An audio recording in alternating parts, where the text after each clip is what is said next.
Kasaï, en République démocratique du Congo, on les appelle les Bayanda, les hommes forts. Sur leur vélo, plusieurs centaines de kilos de maïs, de manioc ou de riz qu'ils vont vendre à la ville, parcourant jusqu'à 300 km par semaine. Dans cette région rurale, enclavée, où les routes sont quasi inexistantes, c'est souvent leur seul moyen de subsistance. Pour faire face au chômage de masse qui touche 43% des Congolais, le diocèse de Kolé, à 1500 km de Kinshasa, la capitale, a acheté un bateau pour transporter les marchandises.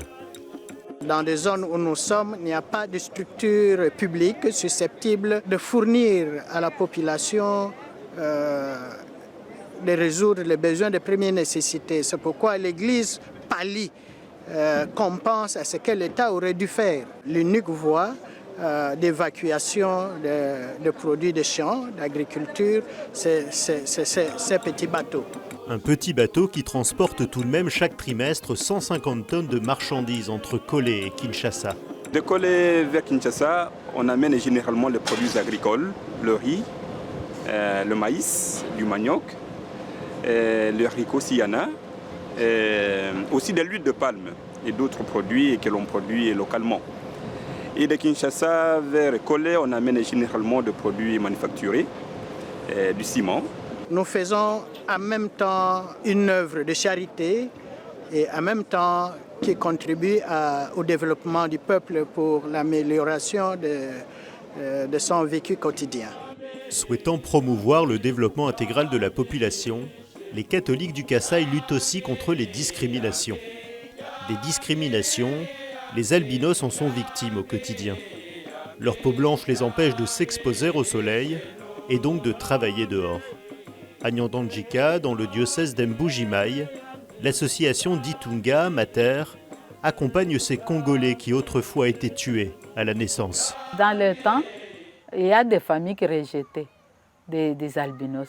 Il y a des familles, à la naissance, quand on voit que l'enfant a des cheveux blancs, on va jeter dans l'eau. Avec la colonisation, on a interdit ces pratiques-là.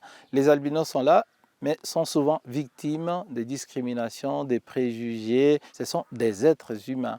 Ils ont un problème de santé, un peu moins de mélanine que nous autres, mais ils sont des êtres humains. Même à l'école, il y a les autres, par exemple les Noirs, qui ne veulent pas être à côté d'un albinos. S'ils voient un albinos qui se met à côté de lui, ils fuient là-bas. Ils laissent un albinos seul là-bas. Mais à travers l'association, il y a un changement. On commence maintenant à donner la valeur à un albinos. À cause de ce manque de mélanine, ils sont exposés, et notre climat y est très favorable, à développer des cancers de peau. Il y a donc toute une éducation sur la prévention contre le cancer de peau. Nous leur fournissons des chapeaux, des lunettes fumées, mais aussi de produits de protection solaire. Donc c'est un témoignage de foi. C'est le service de la charité, et le service de la charité doit être gratuit, jamais intéressé. C'est faire le bien à la personne, que cette personne se réalise dans la liberté. Le Kasaï est la deuxième région du Congo où il y a le plus d'enfants abandonnés. Alors ici, à Mbujimai, l'association d'Itunga gère 3 orphelinats. Dans celui-ci, les filles de Saint-Angèle Merici y accueillent une cinquantaine d'enfants. C'était toute une salle que nous avons essayé de couper en petites cellules pour que chacun puisse se retrouver un peu. Hey. À l'orphelinat, ce sont les adolescents qui veillent sur les enfants les plus jeunes. Thérèse a 14 ans, elle est arrivée à l'orphelinat lorsqu'elle avait 5 ans. Elle s'occupe aujourd'hui de Constantine, âgée de 2 mois.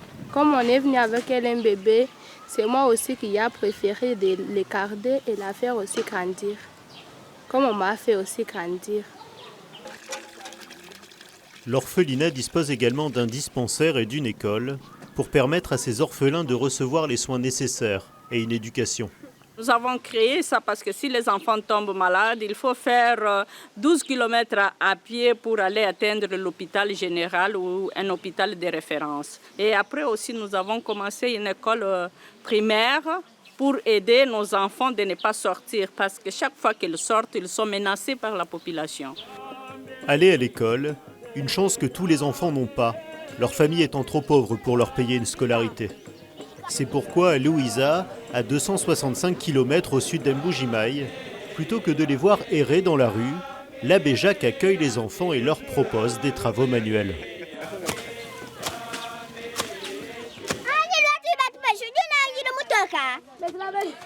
Ici, au niveau de la paroisse, je suis en train d'aider les enfants, qui sont les enfants de la rue, et aussi dont les parents sont démunis pour avoir quelque chose, un petit rien, par des activités journalières.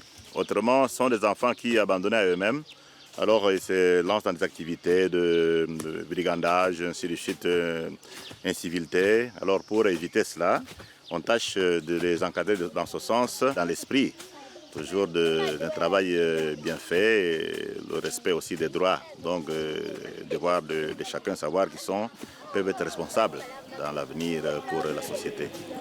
En République démocratique du Congo, l'Église catholique gère 50% des infrastructures sociales du pays. Face aux défis que représente le développement intégral des personnes, elle participe, ici au Kasaï, à l'édification d'une société plus juste et fraternelle.